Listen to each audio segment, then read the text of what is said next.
Arab രാഷ്ട്രങ്ങളെ വേറിട്ട് നിർത്തുക, അവയുടെ മേൽ മികച്ച നിയന്ത്രണം ഘടിപ്പിച്ച് ദുർബലമായി നിലനിർത്തുക.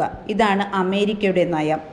1953 ഇറാനിലെ മതേതര പുരോഗമന ജനാധിപത്യ സർക്കാരിനെ അട്ടിമറിച്ചതു മുതൽ അമേരിക്ക ഈ നയം സ്വീകരിച്ചു പോന്നിരുന്നു. കാരണം ബ്രിട്ടീഷ് പെട്രോളിയം, ഇറാന്റെ എണ്ണ കുറഞ്ഞ വിലയ്ക്ക് തുടർന്നു ലഭിക്കാൻ ആഗ്രഹിച്ചു. 80കളിൽ ഇറാഖും ഇറാനും എണ്ണപ്പാടങ്ങളെ ചൊല്ലി യുദ്ധത്തിലായിരുന്നു. ഇത് ഇറാഖ് മോശമായി തോൽക്കുമെന്ന് വ്യക്തമായിരുന്നു. അങ്ങനെ അമേരിക്ക ഇടപെട്ടു. ഇറാഖിനെ തീവ്രവാദ സ്പോൺസർമാരുടെ പട്ടികയിൽ നിന്ന് പുറത്താക്കി.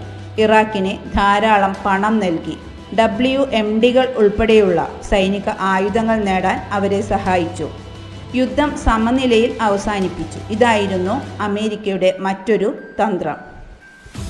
വില കുറഞ്ഞ ഇറാഖി എണ്ണയുടെ നിയന്ത്രണം അമേരിക്കയ്ക്ക് നേടാനും സദ്ദാമിനെ കൊല്ലാനും ഒരു പാവ സർക്കാരിനെ സ്ഥാപിക്കാനും ശ്രമിക്കുന്നതിനുള്ള പദ്ധതി അമേരിക്ക നടപ്പിലാക്കുകയും 90 കാലഘട്ടത്തിൽ 95% ഇറാഖ് നശിക്കപ്പെടുകയും അതിനുശേഷം അമേരിക്കൻ സദ്ദാമിനെ കണ്ടെത്തി കൊല്ലുന്നതിലൂടെ ഇറാഖ് ഭരണമാറ്റത്തിൽ കൂടുതൽ ശ്രദ്ധ കേന്ദ്രീകരിച്ചു.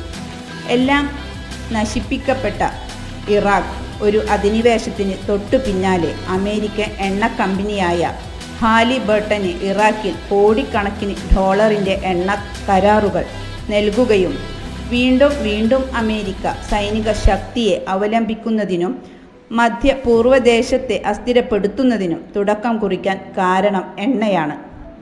വർഷങ്ങളായി US മിഡിൽ ഈസ്റ്റിൽ യുദ്ധത്തിലാണ്. ഇത് ഒരിക്കലും അവസാനിക്കില്ല. ഞങ്ങളുടെ സൈന്യം ഇപ്പോഴും സിറിയയിലാണ്, മുൻ അമേരിക്കൻ പ്രസിഡന്റ് ട്രംപ് ഒരു പ്രസ്താവനയിൽ പറഞ്ഞിരുന്നു.